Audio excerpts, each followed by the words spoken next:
Everybody is counting the USA out of their own World Cup, and honestly I get it, they just lost 5-2 to Belgium B team at home. But I'm about to tell you why exactly that doesn't matter and why the USMNT might be just the most dangerous team nobody is talking about. Be honest with me, do you actually think the USA can win a game at 2026 World Cup? Because I've been reading the comments, watching the debates, and I think most people are getting this completely wrong. Alright, let's start with the truth, because I'm not here to hype you up with stuff that isn't real. The US men just had a brutal match. They lost to Belgium 5-2, not Belgium's best team, Belgium's B team at home in Atalanta. The scoreline was ugly. Then they went and lost to Portugal too. And you know what? The internet went crazy. They're going to get grouped. Pochettino doesn't know what he's doing. This team has no identity. And I have seen the Reddit threads, I've seen the comments, even American fans are writing them off. But here is the thing. The reaction is exactly why I think people are missing the full picture. Because this isn't a bad team. This is a young team going through growing pains with a brand new coach 8 weeks out from the biggest tournament of their lives. And the World Cup, it doesn't care about your March friend life. Let's know the squad who's actually playing. Let me break down who Mauricio Pochettino actually has at his disposal, because the squad is more talented these people give it credit for. In goal, we find Matt Turner, experienced, calm under pressure. This guy has been to a World Cup before, he knows the moment. Defense, this is where I think USA gets unfairly criticized.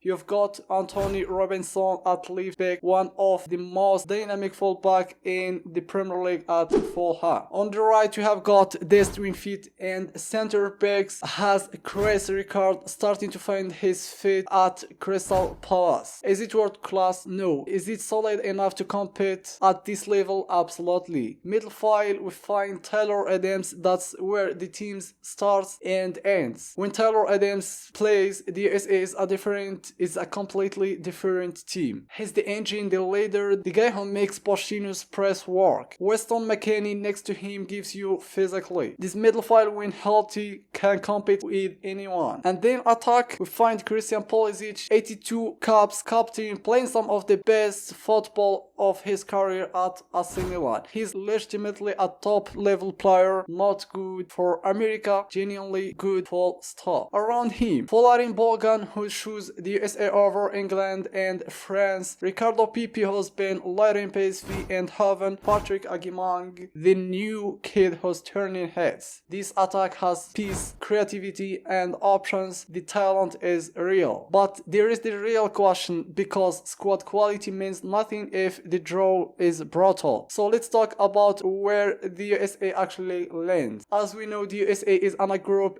alongside Paraguay, Australia and Turkey. And honestly, when you look at that group, this is one of the most winnable groups in the entire tournament. Paraguay and Australia are beatable opponents for a home USA side with a proper crowd behind them. Turkey are dangerous, they showed that at Euro 2024, but they are not unbeatable. My prediction, the USA wins this group full stop. Paraguay at home, the atmosphere alone could decide the game. Australia, a team that made noise in 2022. Turkey is the game to watch. They press hard, they're physical, but a USA side with Pulisic leading the line in front of a sold out home crowd against this group. They should be topping Group D with a point to spare. And if they top the group, the bracket opens up beautifully. That's when it gets really interesting. Now here is where I take my real swing, because I'm going to tell you exactly how far I think this team can go. And some of you are going to think I'm crazy. How far can USA actually go? Quarterfinals. Yes, quarterfinals. That's my prediction. No, I haven't lost my mind. Hear me out. Here is what people forget. The USA is playing at home. Energy, single game, this is not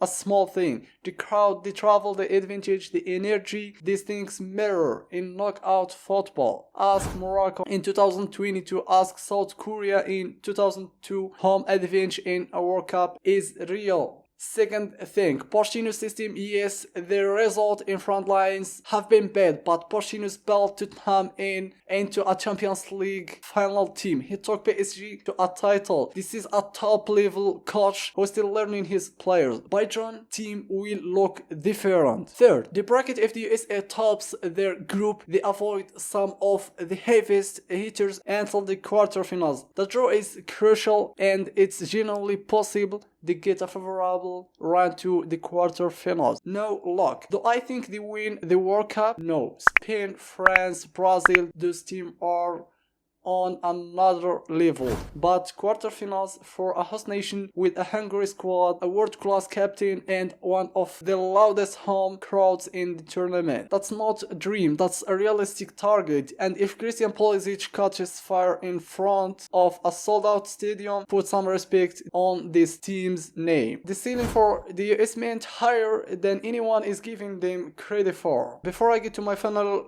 verdict, drop a comment right now. How far do you think the USA goes? I want to see the predictions, group stage, exit, round of 16, quarterfinals, or are you the crazy one who thinks they can go all the way? Let me know, I'm reading every single one. The verdict, look, the USMNT is not going to win the 2026 World Cup, let's be real, but this conversation about whether they even get out of the group stage, that's the wrong conversation. This is a team with legitimate captain in Pulisic, in an elite middle fire, in Taylor Adams, with a young forwards with serious upside and a home crowd that could be the loudest in the entire tournament. The match friendlies were bad. The Belgium result was embarrassing, but friendlies are for testing. They don't predict tournament football. My verdict, group stage cleared, round of 16 guaranteed, quarterfinals